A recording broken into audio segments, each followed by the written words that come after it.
Can we get a slow clap for this show, please? My gosh, I am gonna miss the show.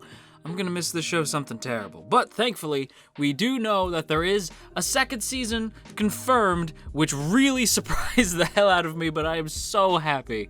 But ladies and gentlemen, one last time, welcome back to our weekly Hamefura discussion video for Season 1, Episode 12, the finale to this first season, which I am going to keep saying because it makes me happy. The final event has begun. But before we get into the video itself, I do, as always, have to give a big thank you to those of you who shared last week's video over on Twitter. So, one last time, a big thank you to Sunyu-chan, Bubba Lubber, Paulo Vasiliev, Ye Old Ingies, and Luna da Otaku. Thanks so much for sharing last week's video over on Twitter, everybody, and a huge thank you to all of you who have supported these Hamefura videos. You guys are all the real MVPs, and I hope I see you again, either on some other video series here on the channel, or for the eventual Season 2. But before we start looking ahead to Season 2, let's take one last look back at the final episode of Season 1. Also, if you haven't, you could subscribe. You know, that's a thing you could do if you feel like it. You don't have to. I mean, I'd appreciate it. You don't have to, though. But, you know, it'd be cool if you did. Anyway, let's start the video. Phew, boy. I'm not gonna lie to you guys. There's a lot to talk about. We gotta talk about the confrontation with Sirius. We gotta talk about the man's flashback. Or should I say Raph's flashback. We gotta talk about saving Sirius / Raphael Walt. And then we gotta talk about the final event, the second-year graduation ceremony. There's a lot to get to, so we're gonna go ahead and start at the beginning. I hear it's a lovely place to start, so we're gonna start by the fact that there is no opening, at least not until the end of the episode. They save that opening for the end of the episode, and man, that's such a bop too. I'm gonna miss that opening week by week. Focus. Anyway, there is no opening to start. We get right to business, right away. You see the group standing united against who they think is Sirius Deke. But it is not Sirius Deke. It is our boy Raphael Walt, who I will be referring to as Raph, because you guys know that I like me some nicknames around here. But they don't know that it's Raph yet. But I'm still going to refer to him as Sirius until he becomes Raph, just for the sake of things, okay? So, +2. Is anybody else going to miss the name Sirius Deke? Because that was an absolute classic, that right there. But anyway, we see the group standing united against who they assume to be Sirius, but more so, at least in my opinion, it's more so in support of Katarina.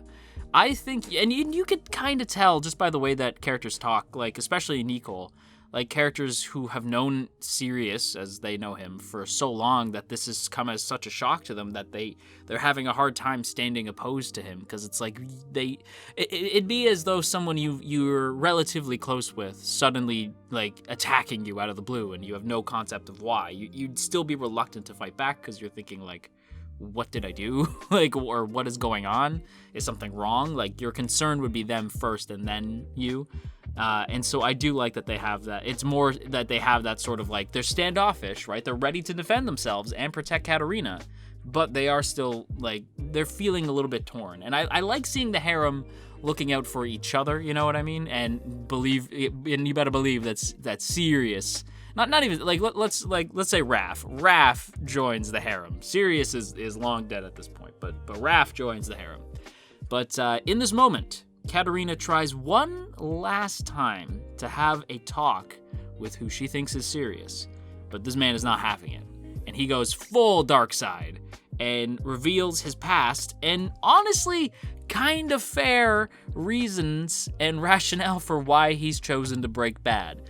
Because he basically puts it all on Front Street, which leads us nicely into the flashback. Oh my god, the flashback. I didn't see this coming. I wasn't super sure what was up with the flashbacks that we saw from Sirius the last few episodes, where he'd get these brief flashes of his mother saying stuff to him and yada yada, and these weird little moments, and I wasn't super sure what it could be leading to, especially when you find out that Sirius, or rather Raph, seemed like a genuinely sweet kid, and a commoner to boot. That's what really threw me, is I was like, okay, it's this dude and his mom, and that's clearly supposed to be Sirius, but he's not like he's not in some sort of manor or anything. It just looks like a regular house. It looks like say like Maria's home. Like, it doesn't look anything fancy.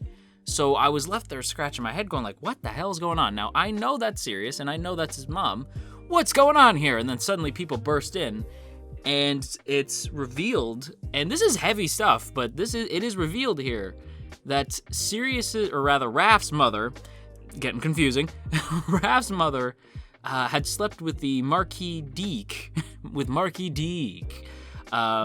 when ordered to. It's not as though she chose to do this. She was ordered to spend the night, shall we say, with Marquis Deek, which again, confirming that the Deek family are a pack of Deeks, but they were ordered, she was ordered to spend the night with him, which resulted in Sirius. Now, why Sirius and Raph, or rather resulted in Raph? Dang it. See, this is complicated.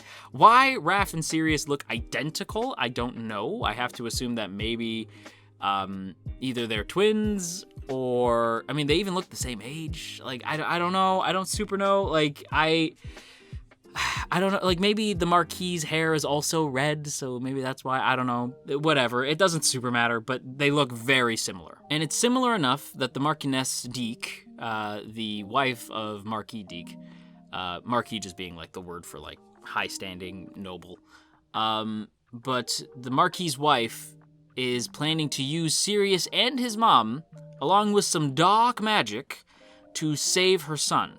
And it's... Okay. So, this scene is dark as hell, right? Because the Marquis' wife is clearly upset that Raph's mom would dare, like, ruin her family as she sees it, right? So she is this, like, woman hell-bent on revenge, and is also clearly upset about the loss of, a potential loss of her son, Sirius. Whereas Raph's mom is basically just an innocent in this whole situation, right? Like, she's just out here trying to take care of her kid, Raph, and it just doesn't go well for them.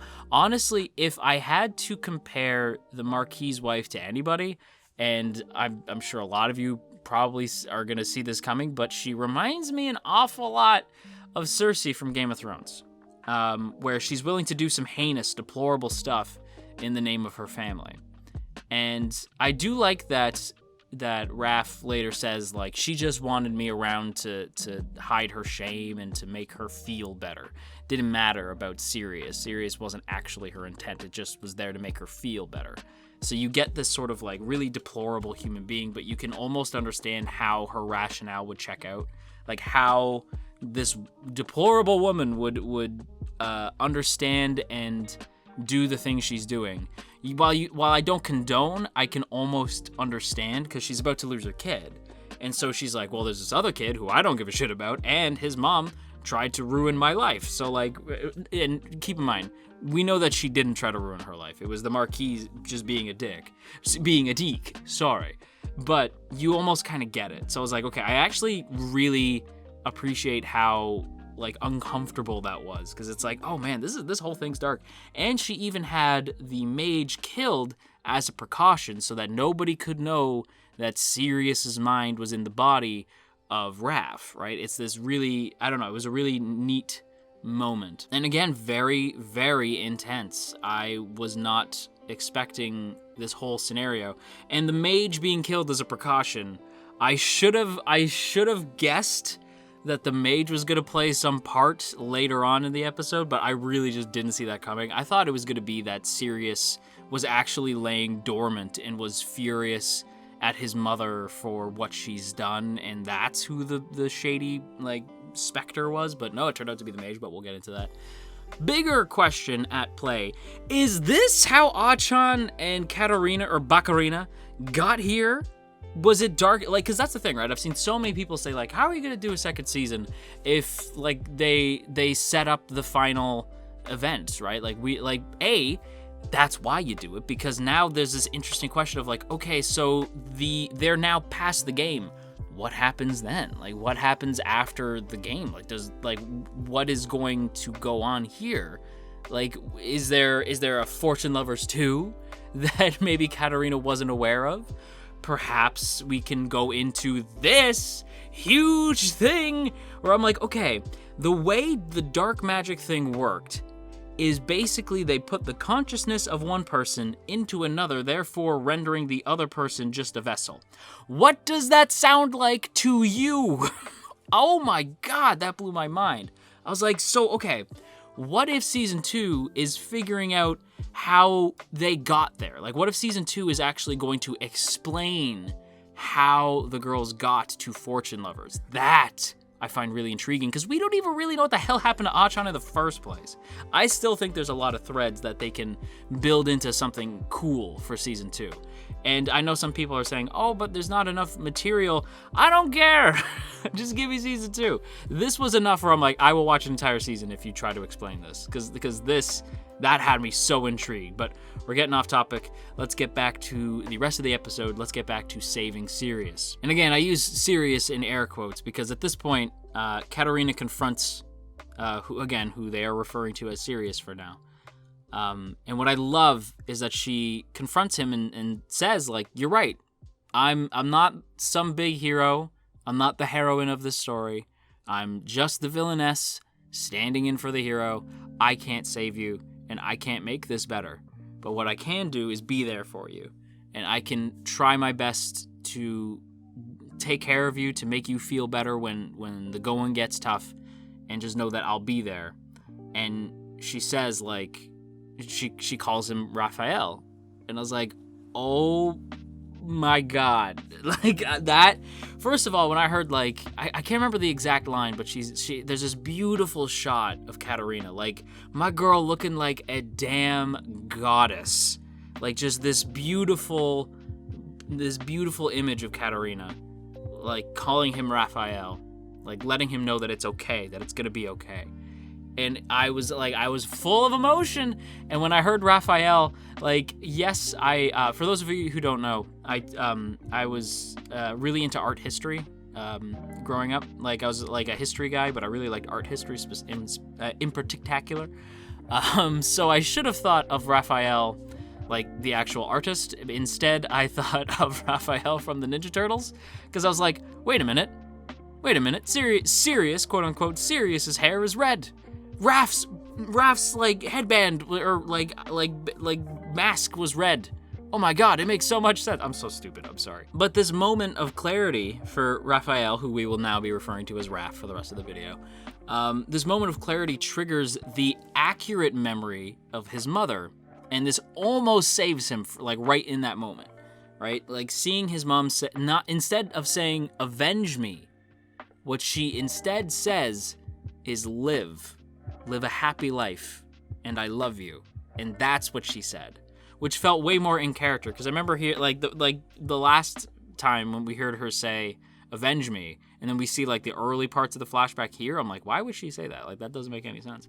And then it's revealed that somebody was tampering with Raph's memories, and that's when the mage returns, who was revealed to be the voice inside of Raph's head and likely the source of all that darkness. When he says, like, somehow I ended up with this dark magic, right? It's not that he ended up with that dark magic because of the ritual. It's because the mage had actually, like, imprinted himself onto Raph, right? Like, he was basically a dark passenger, and he had given Raph that dark energy. So it's like, oh snap, that's such a clever, oh my God, this show, that was so clever. I was so pleasantly impressed by that. I was like, that is so, oh my goodness, oh my damn, that was so beautiful. I thought that was like so clever.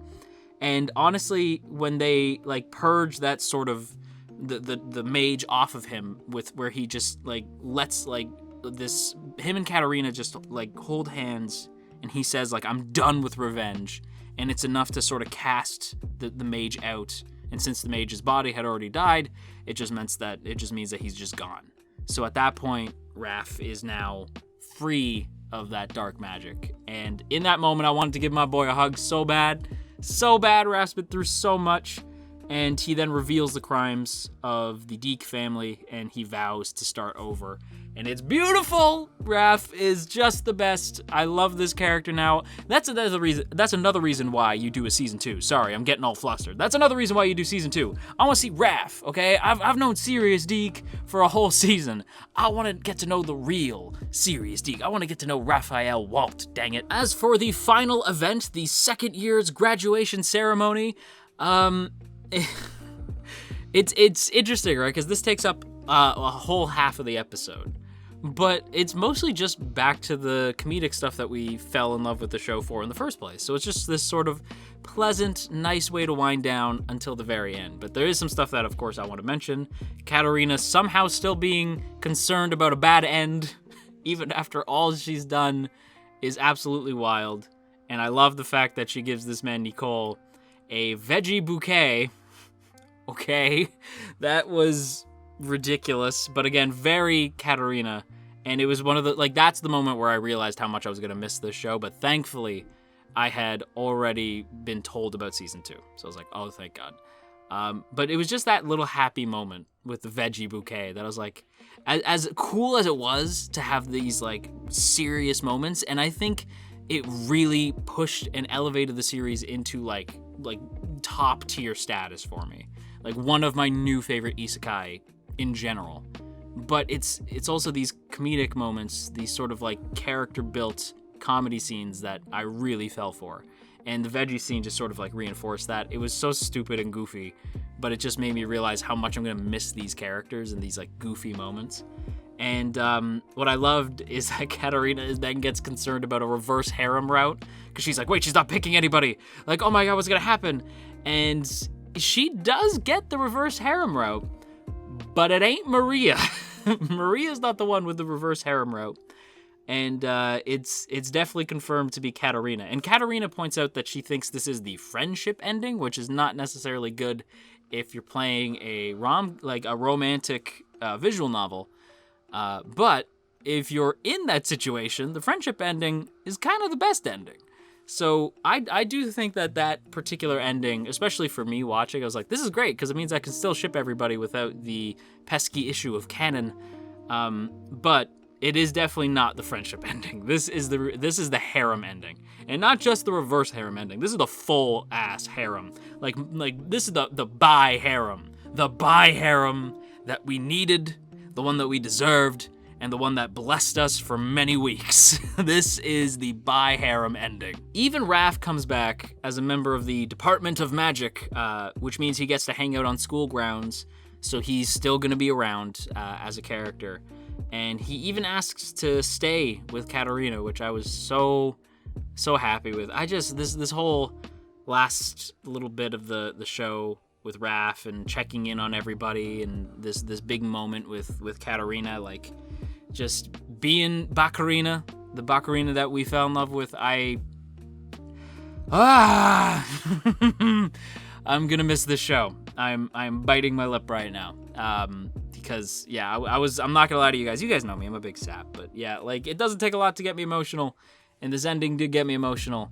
And I am so curious what they're gonna do next season. Next season. I get to say next season. That makes me so happy. With that said, though, everybody, I've talked your ear off. I'm gonna end today's video here. Thank you again for joining me. Thanks for recommending Hamefura to me in the first place, for those of you who did.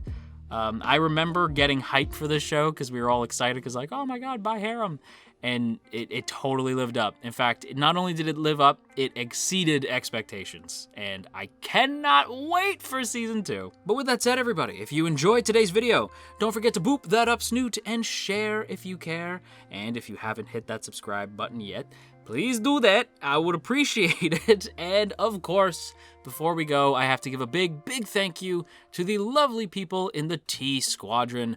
Look at these beautiful people. Look at those beautiful names. These are people who would definitely have hit the subscribe button by now. And these are people who probably enjoyed themselves a quality buy harem. And if you would like to join these people, then go ahead and check out that first link in the description to check out our Patreon page. For less than a cup of coffee a month, you can help keep this channel afloat, and I would sincerely appreciate it. But with that said, everybody, I'm going to go theorize what the hell is going to happen next season, and until next time, you stay classy, AnyTube, and wash your dang hands.